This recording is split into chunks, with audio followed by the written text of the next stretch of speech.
I've stopped singing the song Gratitude by Brandon Lake, and you might want to stop also. I'll tell you why, and then I'll tell you the number one thing you should look for in songs that you choose to sing for your church. And I want to say it's not because I don't like Brandon Lake. In fact, I think he is the number one Christian artist out there right now. I love his melodies, his arrangements, his lyrics, his artistry. In my opinion, he's number one. I love you, Brandon Lake.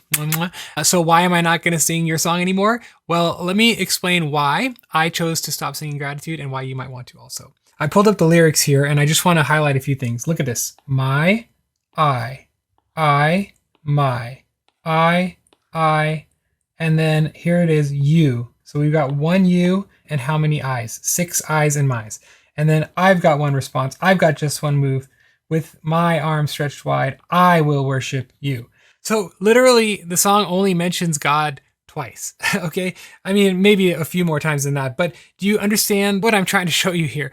You've got this song and it's all about who? Me. It's all about I, how much I love God. And listen, there are Psalms that follow a similar pattern where David is talking about how he is going to just live for the Lord forever and all these things. But overall, really, you only have 2 lines about God. And biblical worship is always revelation, then response. We see God revealed clearly, and then we respond in reverent worship. That's biblical worship. You see God, you respond to God. But there's not a lot of God in this song.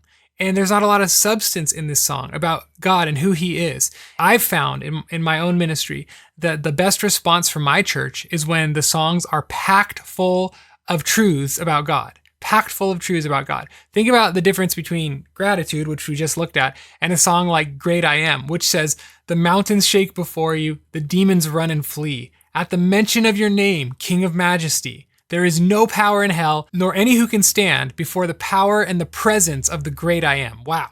That is a song that is boom, powerful, packed full of truths about God's character, his power, his might, his attributes. And it amps you up. You're like, dang, I want to respond to this massive, infinite, powerful God. I want to respond in worship.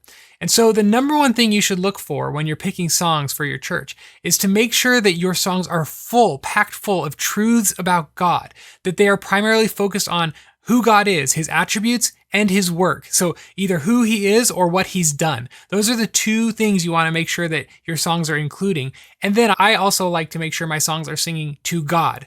You know, there is a place for horizontal songs where we're singing to the other believers around us, but I like songs that are singing to God directly, ascribe to the Lord the glory due his name. And I'll tell you why this matters. The stronger the songs you choose, the more biblical, the more rich they are, the more passionately your church will respond in worship. If you want your church to respond better in your times of worship, pick better songs. And if you build sets that are packed full of rich biblical songs, you'll have better sets and you'll have a greater response from your church. And I'm going to link 3 free resources for you below. Number 1 is a free guide on how to determine strong biblical songs. So grab that free guide. The second thing I'm going to link is a list of 101 congregationally friendly songs that I've found to be biblically rich, singable, God-centered.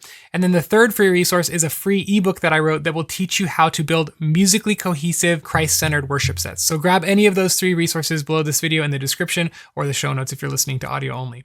Now, there are occasionally times where we want to sing a song like Gratitude, a song of response and adoration, or perhaps a song of recommitment to the Lord.